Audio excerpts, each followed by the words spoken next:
When I arrived at daycare, the same old mom friend spotted me and started with her sarcastic remarks as usual. "Oh, your husband's with you today? He must have a lot of free time on his hands." "I live in a different world than you low-income people. It's truly unpleasant to see people like you." That's when the principal came over with a pale face, but her harassment wouldn't stop, even with the principal's intervention. "Why is someone like her at this daycare? I want her to leave." My husband calmly took out his business card and greeted her respectfully. "My wife and daughter are always in your care." The woman hastily accepted the business card and fled the scene. "My name is Matilda. I live happily with my kind husband and 3-year-old daughter. I met my husband when I was a college student. We were both in the business department and had many overlapping classes, and we naturally became friends. I never understood how I became friends with him, as he was always cheerful and popular with everyone. I was plain looking and not good at speaking in public, so I never thought I'd be the type of person to get along with him. Whenever I said this, he would gently tell me, "You can have more confidence in yourself." His words helped me many times, and even a shy person like me made wonderful friends and enjoyed my college life. Gradually, he became a significant presence in my life. It probably started as admiration, but it slowly turned into affection. Unbelievably, he had feelings for me too. We began dating in our sophomore year and started living together 3 years into our working lives. From that time, I began to feel, I want to be with this person forever. So we rented a slightly larger, beautiful room when we moved in together. The time we spent discussing things like sunlight, kitchen positions, and furniture designs was also a lot of fun, and I still remember it occasionally. Later, we got married, and were blessed with a beloved daughter 2 years after. Our daughter is very active and good at communicating with other children, even at a young age. She can invite various children to play together. As I said earlier, I'm shy, so she probably takes after her father. Both my daughter and husband have beautiful smiles, and people naturally gather around them. My husband joined his father's company, and now he's taken over as CEO. At first, people questioned if he got the job through connections, and it was tough for him. But watching his honest and constant effort, people's perceptions of him gradually changed. His wonderful traits, like talking to everyone without discrimination and always being considerate of those around him, have remained the same since we met in college. Even as his position changed, my husband's attitude never did. That's why he's admired by everyone at the company, always at the center of it all, a reflection of our daughter. I love and respect both of them so much. But what about me? I'm trying my best, but I can't seem to gain confidence and end up feeling anxious. And it shows on my face. My husband and daughter always seem to sense when I'm feeling down and encourage me. Words from my husband like, "You can have more confidence in yourself," or my daughter's, "I love you, Mom," have been my salvation. When my daughter started going to daycare, the mothers living nearby, who had children of the same age, taught me various things. Thanks to them, even shy me was blessed with mom friends at daycare. We've been living in the same place since we moved in together, but one day, because of my husband's situation, we had to move, and our daughter had to go to a new daycare. It's sad to leave this town where we have so many good friends, but it can't be helped. We were determined to do our best in the new place as a family of 3. And I was a bit worried if my daughter, who had to suddenly change daycares, would fit in well. But now, every day, my daughter goes to daycare happily, even after the change. Seeing her make friends so easily in the new place, I was impressed. It seems that my worries about her fitting in were unnecessary. On the other hand, I was struggling to make mom friends at the new daycare. It seemed like I was the one who should have been worried.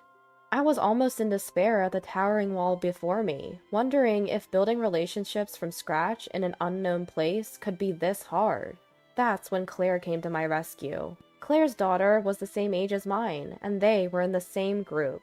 To me, someone who finds it hard to initiate conversations, Claire was like a savior. But, "Good morning, Matilda." "Good morning. Wow, you look fabulous in that outfit today." Claire was always wearing dazzling clothes. Not just that, she also carried a high-end designer bag. "Really? This is a new dress my husband bought for me." At first, we just made small talk. But gradually, Claire began to belittle me daily, one-upping me about education, her husband's income, children's activities. friends' professions, and more. With no other mom friends, I was becoming Claire's daily target, and I didn't know what to do. I was laughed at for my terrible outfits, or ridiculed. You carry the same bag all the time. Is that the only one you have? To be honest, it was a considerable strain. But time passed, and I couldn't confide in anyone. And today, Claire found me and approached me again. "Matilda, you look so casual again today," she said, laughing at me with a snort. Then, as if remembering, she asked, "So what does your husband do, Matilda?" "My husband is the president of a company that delivers car parts to factories," I was about to tell her. "At the factory?" when she interrupted. "Oh, factory work. That must be a low-income, tough job every day." Claire assumed it was factory work and cut me off. First of all, calling people working in factories low income was rather inappropriate, I thought. I really don't like Claire. And I was wondering why she always acted as if she was mocking people. According to what I heard, Claire is apparently the daughter of the daycare owner. And because of that, nobody dared to stand up to Claire. So she was free to do as she pleased. I used to think that I could endure the minor discomfort I felt, but Claire's harassment escalated, day by day, finally affecting my daughter as well. "Don't get close to Matilda's family. They're poor and don't earn much." That's what she spread around, isolating my daughter and me. She might have been going around telling the children, "You can't play with her." My daughter was always able to make friends with various children, but this time she couldn't, and she felt down. "Nobody wants to play with me anymore." When she said that, I was tormented by not knowing what to do to help her, even though I wanted to. I want to protect my daughter. However, with Claire doing whatever she wants to us and everyone avoiding us, what can I do? I was afraid to take action, thinking that if I sought help from teachers or other mothers, the situation might worsen. Above all, I was infuriated and felt pathetic that I could do nothing for my daughter on my own. At that time, there was one mother who talked to us without caring, but she too ended up being harassed by Claire. And the other mothers distanced themselves from us even more. I thought I shouldn't cause trouble to the other mothers, and I couldn't say anything. Meanwhile, taking advantage of my inability to do anything, Claire would daily taunt us. If it were just me, I could bear it, but I can't leave things as they are if it's affecting my daughter. It's a situation that must be dealt with as soon as possible. Finally, I consulted my husband about the incidents at daycare and the awkwardness that had arisen. He said, "It must have been hard, thank you for telling me," and suggested that we go pick her up together from now on. Indeed, going together does seem to ease the burden a bit. Although I felt bad for my busy husband, I couldn't thank him enough for creating time for us with a smile. "Matilda, you're taking on too much alone. You can rely on me and everyone around us." At those kind words, the tension I'd been feeling lately gave way, and tears flowed. The very next day, my husband and I went together to pick up our daughter. I wanted to avoid making our daughter feel uncomfortable, so I had told my husband that even if Claire said something, he should not argue back or raise his voice. We're just going today to see what the situation is like. That's our feeling about it. Maybe just the fact that my husband is with me will change Claire's attitude. When we arrived at the daycare, as usual, Claire spotted me and made a sarcastic comment. "Well, your husband is with you today. He must have a lot of free time." She didn't care that my husband was right next to me. The mothers and teachers around us looked taken aback by the scene. Then, Claire abruptly started talking about herself. "I live in a different world than people like you." Apparently, Claire was raised by strict parents and had been treated with great care since she was a child. She had been sternly disciplined to choose friends and lovers based on education and income. "That's why I find people like you utterly displeasing." She should just leave us alone if that's the case. Just as I was thinking that, the principal, looking pale, came over, as if he had been called by someone. If Claire's mother is the owner, could the principal be a relative? "Claire, stop it." Even when the principal tried to calm her, Claire's harassment didn't stop. "Why do I have to be in the same daycare as these people? I want them out." Once again, she berated us, saying my clothes were shabby or that my husband's job was in low-skilled jobs, hurling insults one after another. It was at that moment when my husband could no longer endure it and was about to speak to Claire. "Matilda's husband is the president of that company." When the principal announced that, Claire's face froze. And then my husband took out his business card and politely greeted Claire. "Thank you for always taking care of my wife and daughter." Receiving the business card, Claire seemed to panic more, and hurriedly left the scene. "I'm sorry, I wish I had noticed sooner." The principal said that. The principal told us that she was Claire's aunt. Claire had mentioned it earlier, and she confirmed that they came from a family that always valued titles.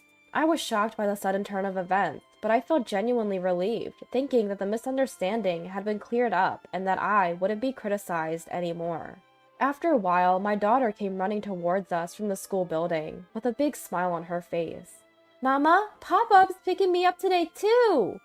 She said that and jumped into our arms. Our daughter seemed very happy that both of us had come to pick her up.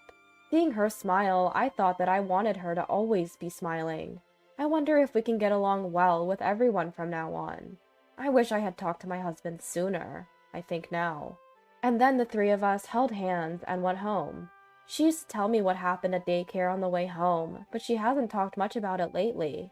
When we got home, our daughter said softly, "I wonder if my friends will play with me again if I call them." Hugging her after hearing that, I apologized. "I'm sorry I made you feel sad. I feel worthless that I couldn't do anything for her sooner."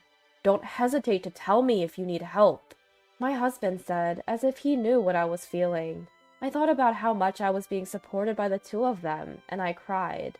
Since then, Claire hasn't been as assertive as before, and we've been living a peaceful daily life. Since that day, Claire seems to have been looked at coldly by those around her, and she appears uncomfortable. "Matilda, good morning." "Good morning." Since the harassment stopped, more mothers have been talking to me, and now I have made a lot of mom friends. I have been longing for these days, but I still want to get along with everyone. I mustered up the courage to talk to Claire. "Claire, good morning." At this, Claire's eyes widened in surprise for a moment before she replied in a small voice, "Good morning." There was a reason I wanted to talk to her this way. I heard from the teacher that my daughter and Claire's daughter often play together. Indeed, when my daughter comes home, she often tells me about playing and talking with her. And just the other day, she was invited to play at her house. "I've heard that your daughter has been kind to mine. Thank you." Saying this, Claire looked down a little. "May we come to your house to play sometime?" I asked hesitantly, wondering if we might be refused. Then Claire slowly raised her face and said, "My daughter invited you, so we are looking forward to it." And she smiled a little. "I'm sorry for all the terrible things I've said before." I was very happy that Claire apologized and gladly accepted my daughter's invitation to play. With the help of our daughters, I was able to resolve the hard feelings with Claire. Since coming to the new daycare, I had been constantly troubled, but now my daughter and I are enjoying ourselves. Since that day, my husband has been picking up our daughter every day, except when he really can't. And she is delighted with that. On the way home, our daughter cheerfully tells us about her day, and we walk slowly while discussing things like, "What would you like for dinner tonight?" I want these days to continue forever. Thinking this, the three of us walk home, happily holding hands.